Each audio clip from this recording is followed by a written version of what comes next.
March 15th, 1954. 6 a.m.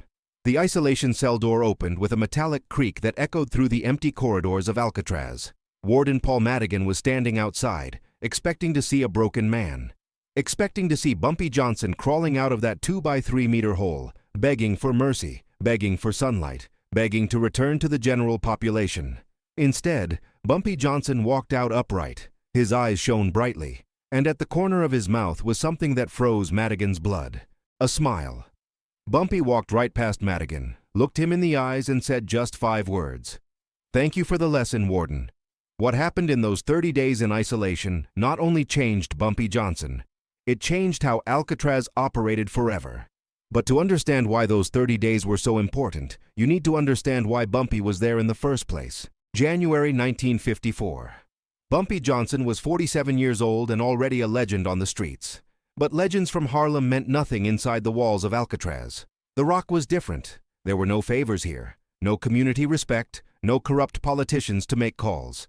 Here, you were just a number, and Bumpy's number was 1117. Warden Madigan had a problem. Bumpy had arrived 3 months earlier and was already changing the prison's dynamics.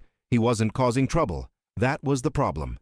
Bumpy was doing exactly what he did in Harlem. He was building bridges, organizing the prisoners, mediating disputes between rival gangs that would normally kill each other. The guards hated it because an organized prisoner is dangerous. A broken prisoner is controllable.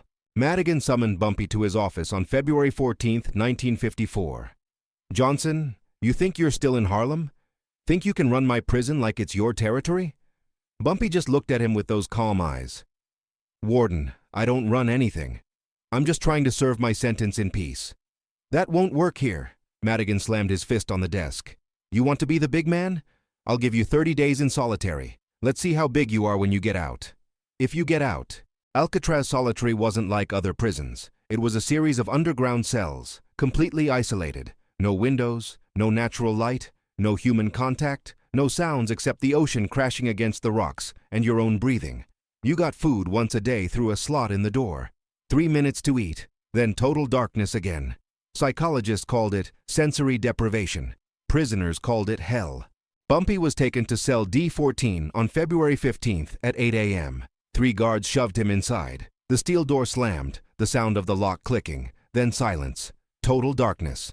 Most men broke in 48 hours. They started screaming, banging on the walls, begging to get out. In 72 hours, many were hallucinating. In a week, some were never the same again. Madigan expected Bumpy to break in 5 days, 7 at most. Day 1. Bumpy Johnson sat on the cold concrete floor and closed his eyes. Not that it made a difference. Open or closed, it was the same darkness. Most men panicked immediately, but Bumpy had learned something on the streets of Harlem that most people never understand. True power doesn't come from controlling what's around you.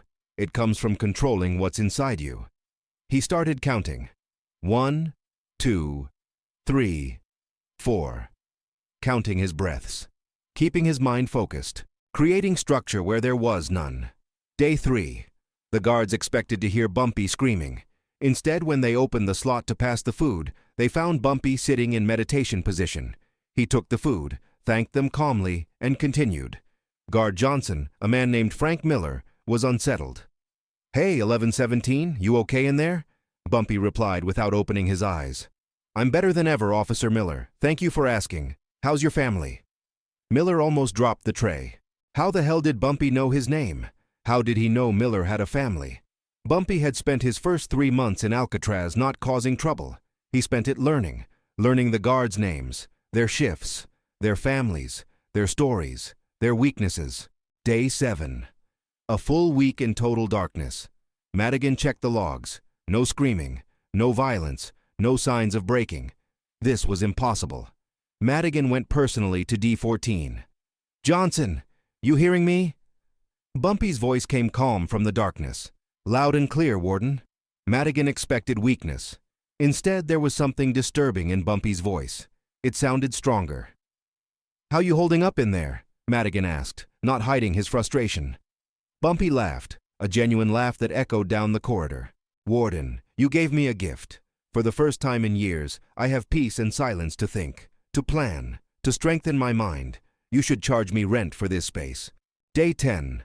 Bumpy had turned that cell into his mental fortress. He developed a routine. From 6 a.m. to 8 a.m., exercises, push-ups, squats, sit-ups, all in the dark, using just his body and muscle memory. From 8 a.m. to 12 p.m., deep meditation. He revisited every memory of his life, every decision, every mistake, every victory. From 12 p.m. to 6 p.m., mental planning. He built entire projects in his mind. New businesses for when he got out, new alliances, new strategies. From 6 p.m. to 10 p.m., also more exercises. From 10 p.m. to 6 a.m., deep sleep. He wasn't surviving solitary. He was using solitary to rebuild himself. Day 15, halfway there, the guards noticed something strange. In the 12 years since Alcatraz opened, no one had ever asked to stay longer in solitary. Bumpy asked. When Guard Miller opened the slot for the meal, Bumpy asked, "Officer Miller, could you ask the warden if I could stay here a few more days after the 30?" Miller thought he was hearing things. "You kidding me? 11:17?" Bumpy smiled in the dark. "Not at all. I'm having profound insights here. It'd be a shame to waste this opportunity." When Madigan heard this, he exploded. "He's playing me. He's trying to make me look weak." But there was another possibility, one Madigan didn't want to consider. What if Bumpy was really getting stronger? What if Madigan's most powerful tool, the punishment that broke even the toughest criminals, didn't work on Bumpy Johnson? Day 20. Bumpy had lost weight, but gained clarity. He had processed 47 years of life in that darkness. Every betrayal, every alliance, every moment of weakness. He saw patterns he'd never noticed, connections he'd never made. The darkness wasn't breaking him. It was revealing who he really was. And what Bumpy saw was simple. He had let external circumstances control his emotions. He had reacted to the world around him. But here, with nothing but himself, he learned the truth. The outside world had no power over him. Only he had power over himself. Day 25. 5 days left. Madigan was desperate. He couldn't let Bumpy walk out triumphant. He ordered the cell temperature lowered, meals cut in half, meal times made irregular to break any routine. Bumpy simply adapted. Cold? He did more exercises to warm up. Less food? He'd learned on the streets of Harlem to survive on almost nothing. Irregular schedules? He stopped relying on schedules and started listening to his own body. Day 28. 2 days left. Guard Miller, who had become Bumpy's main observer, reported to Madigan. "Warden, I need to report something unusual. Bumpy Johnson is singing." "Singing?" Madigan couldn't believe it. "Yes, sir. Hymns. Old Southern songs. He sings for hours. And his voice, it echoes through the corridors." The other prisoners in solitary started singing along. Madigan felt something he'd never felt in Alcatraz. Fear, not of violence. Fear that his authority was being undermined by a man in a dark cell who refused to break. Day 30, March 15th, 1954, 6 a.m. The moment of truth. Madigan gathered 6 guards. He didn't know what to expect when that door opened. The key turned. The lock released. The heavy steel door opened slowly. Light flooded the cell for the first time in 30 days. And there was Bumpy Johnson, sitting in perfect lotus position, eyes closed, breathing calmly. When the light hit his face, he opened his eyes slowly. They shone, not with madness, with absolute clarity. Bumpy stood up gracefully. He'd lost maybe 15 pounds, but he looked stronger, more focused, more present.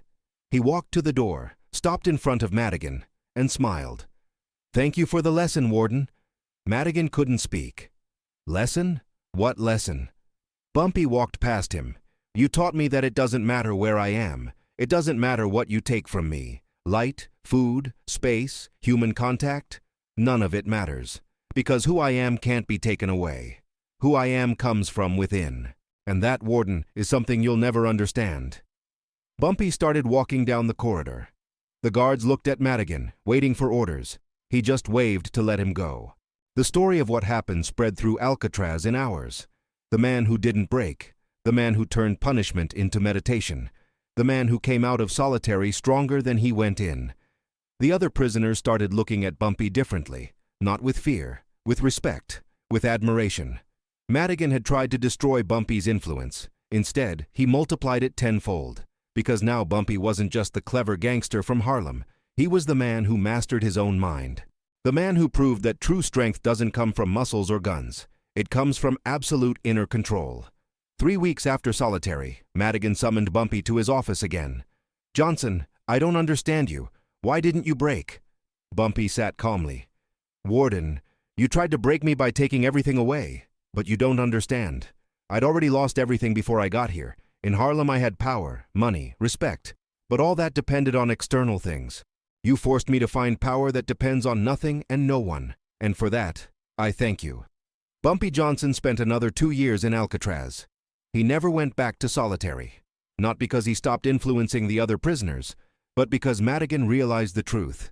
Putting Bumpy in solitary didn't weaken him. It strengthened him. It was like putting a diamond under pressure. You don't break it, you perfect it. When Bumpy was released from Alcatraz in 1963, he returned to Harlem. But he was a different man. Calmer, more focused, more dangerous. Because he'd learned the secret few men learn. The only place you're truly free is inside your own mind. And once you master that space, no prison, no warden, no enemy can touch you. The story of Bumpy Johnson in solitary became a legend. Not just in Alcatraz, but in prisons across the country. Prisoners told this story as a tale of courage, of resistance, of mental strength that transcends the physical. And for those who asked how Bumpy did it, the answer was always the same. He didn't fight the darkness. He embraced it. He didn't resist the silence. He used it. He didn't try to escape the prison within the prison.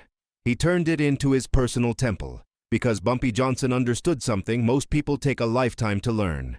You can't control what happens to you. But you always can control how you respond. And that response, that choice, is where true power lies. The other prisoners started seeking out Bumpy, not to plan escapes or riots, but to learn. "How did you do it, Bumpy? How did you survive?" And Bumpy shared his wisdom freely. Your mind is your last prison and your last freedom. You choose which it will be. Men who were on the edge of mental collapse started practicing Bumpy's techniques. Meditation, mental exercise, breath control, and it worked. The suicide rate in Alcatraz dropped during the years Bumpy was there. Official records would never admit it, but the guards knew. Bumpy Johnson was doing more for the prisoners' mental health than the entire prison medical staff. Guard Miller, the one who'd observed Bumpy during the 30 days, had a conversation with him months later. "Johnson, I need to know. How did you really do it?" Bumpy looked at him with those calm eyes. "Officer Miller, I'll tell you a secret. On my first night in solitary, I panicked like everyone else. My heart was racing. I was sweating. I wanted to scream. But then I remembered something my grandmother told me when I was a kid. She said, 'Ellsworth, that was my real name. When everything is dark and you can't see the way, you stop looking outside. You start looking inside. And there you find the light no darkness can extinguish.' That first night, I chose to believe her. And with each passing day, that inner light grew stronger." Miller cleared his throat. Emotional. "My son is going through a tough time. Depression. He can't get out of bed. What do I tell him?" Bumpy put his hand on Miller's shoulder through the bars. "You tell him the darkness isn't the end. It's the beginning. It's where you discover what you're really made of. And you tell him a man who survived the worst hell on earth is sending word that he can survive too." Miller left that day with tears in his eyes. His son eventually recovered. And years later, he became a psychologist specializing in trauma. All because a Harlem gangster in Alcatraz gave hope to his father. Warden Madigan retired in 1961. Years later, in a rare interview, a reporter asked about his biggest regret at Alcatraz. Madigan was silent for a long moment. Then he answered, "Bumpy Johnson. I tried to break him. Instead, he taught me that some men can't be broken, because they've rebuilt themselves from nothing so many times that breaking is just another chance to become stronger." The reporter pressed, "But sir, he was a criminal, a gangster. How can you respect him?" Madigan smiled sadly. "Because he had something most people lack, including me. He had absolute mastery over himself. And that's the kind of power that can't be taught in academies or bought with money. It has to be forged in fire. And Bumpy Johnson went through more fire than most of us can imagine." Bumpy's lesson in Alcatraz transcended prisons and gangs. It became a philosophy, a way of living. When you take everything from a man, His possessions? His freedom? His dignity? What's left? And Bumpy's answer was clear. Everything is left, because who you really are can never be taken away. It can only be forgotten. And those 30 days in the darkness weren't about survival. They were about remembrance. Remembrance of who he really was beneath all the layers of reputation, power, and fear. And what he found there, in that dark 2 by 3 meter cell, was something unbreakable, something eternal: himself.